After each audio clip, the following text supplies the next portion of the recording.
We're coming to you live right here at Jack Yates High School at 3703 Sampson, and we're supposed to be having a town meeting here at Jack Yates. But in fact, we got all the television stations are here to cover this event because it's a special event because it's talking about the closing of all the black schools that they'll be closing. Community meeting at 6 o'clock. At 4:30, I received a text from the principal telling me that HISD had canceled our community meeting because we didn't invite the trustee. Now, I take for granted I've been calling the trustee for 2 weeks, and she never called me back. A couple of times we talked for split seconds. But there is no policy that says that you cannot have a community meeting if a trustee has not been invited. That is a lie. So the bottom line is this here. Councilman Dwight Borkins called me. He got wind of this, them putting us out of the school. And he said, on February 12th, you are free, and I will pay for this. Because I asked him, I need to have a community meeting. On February 12th, he will open the 3rd Ward Multipurpose Center for us to have this community meeting. And what HISD needs to clearly understand, Greg, is I have some Cashmere Rams out here. I have some Wheatley Wildcats out here. I got some Worthing Colts out here. I got some Madison Marlins out here. And I am a Jack Yates Lion. And it's far more of us than 9 trustees. We got Jones out here. What you are trying to do to our school is exactly what you did to Jesse H. Jones. Yes. That's what you're trying to do. But we will not stand by and allow this to happen. You will not get your bulldozers into our schools. You will not finish building our schools. What you will do is create World War III, us against you. Because bottom line is, HISD, you work for us. Mr. Trustee, Madam Trustee, you work for us. Who is a trustee? So the trustee of District 4 is Jolanda Jones. 100% of the schools, 100% of the schools that are facing this charter partnership comes from the black trustees districts. That is Jolanda Jones, Rhonda Skillen Jones, and Wanda Adams. How do you say we don't care? For the last 5 years, I've been to those board meetings, and I don't respect any board member at this point saying that Anna Eastman was the problem, Mike Lunsford was the problem. Hold on, you black trustees sat there and did nothing.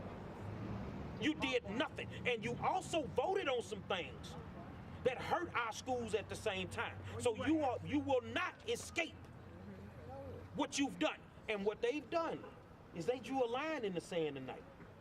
You said that we could not use a building that we pay taxes on. Right. Yes, you said that our votes do not count.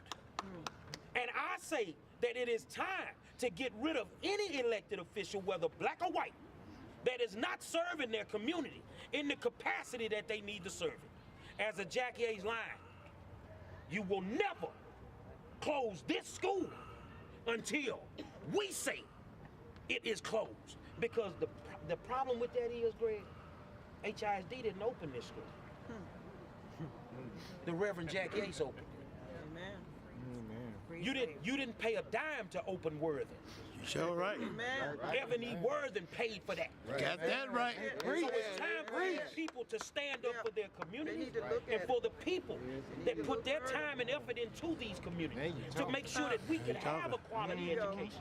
If we're in the middle of segregation, that's true. History, talking about the key players we had here. The preachers of today, just look right around these corners. Why are they not here? Because they own charter schools. Because they have charter schools. There's no doubt in my mind they was a part of this game plan because most black people, if you say Jesus, Jesus, they're gonna vote for that person. And these preachers have sold us out. They have their little charter schools. Most of them have. And most of these people don't even live in 3rd Ward. They do everything they can. They do a Sunday commute to kill this neighborhood.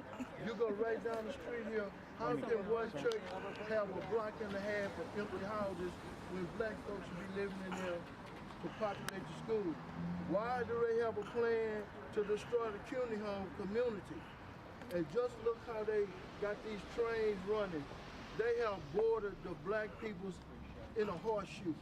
We can't go, we got one way in and one way out, and most of these black leaders sold us out. I'm not just gonna criticize and say white. Black folks sold us out for the benefit of making that money, and they got that money, and our kids, their history, they lost. So all these old big shot preachers and everything keep on taking up your tithes and everything, and that's your people for money because you should have been out here. They should be here tonight, but they not.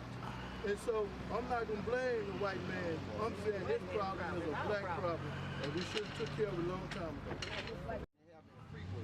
They have more education opportunities in the prison wall, instead of the free world. Grimes Elementary, for instance, it's a charter school now. Rose Elementary, it's a charter school now. Fairchild, it's a charter school now. Dotson, and all the schools that they closed were successful schools. Either they was recognized or exemplary.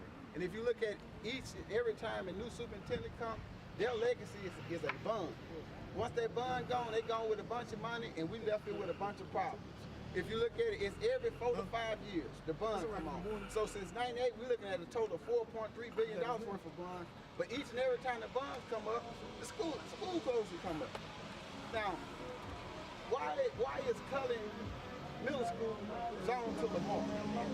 The only one middle school left for Jack Yates, and we do not have a feeder pattern. Everything that happened, when everything is going good, it's because of HISD. But when everything is going bad, they want to blame the community, the parents, and the students, and the teachers. So if they want to do something to help these kids, get rid of that test that was not designed for them to pass in the first place. It costs more to administer that test than it does to run a school. Now, everyone is not going to college. By HISD own numbers, 60 to 80% is either economically disadvantaged or at risk. Less than 15% is gifted and talented. So those are the kids that the grant should be written for, the 60 to 80%. If you look at all the bonds in the city of Houston for the next 60 to 70 years, it's gonna be nothing but construction. So why can't these kids leave school with a trade? Now, if they want to close something down, close down the Hattie Mae White building. If they want to fire some people, fire some of those 300 employees over there making 6 figures.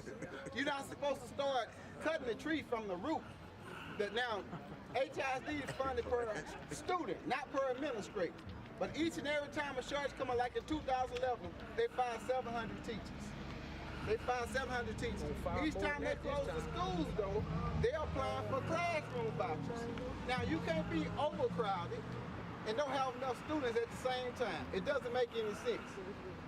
But if you want to know where our kids at, Sunnyside, Third Ward, South Park, we have plenty of kids. Go over to Bel Air and Lamar and check the zip code on them. But think about it like this, though. If you want to get all the service you need, your tires rotated, buy you something to eat, buy your underwear, you're skipping all the mom and pop stores, you're going to the one-stop shop, which is Walmart. As far as the charter schools and HISD is concerned, I never saw Walmart give Target money to put them out of business. So HISD is in bed with the charter schools, and each and every superintendent comes here is just an overpaid scapegoat. He's doing exactly what this board tells them to do, allows them to do. Texas is a hire and fire state, but if you look at the last superintendent, how can you have so many schools now are, and he never missed out on any one of those bonuses? Now, what happened to the school improvement officers, though? They get promoted, but if the school's not improving, how the hell do they get promoted? Think about that. It's not the kids. But this all about compensation, has absolutely nothing to do with education. Can I get your name as well? Travis McGee. Now, you know,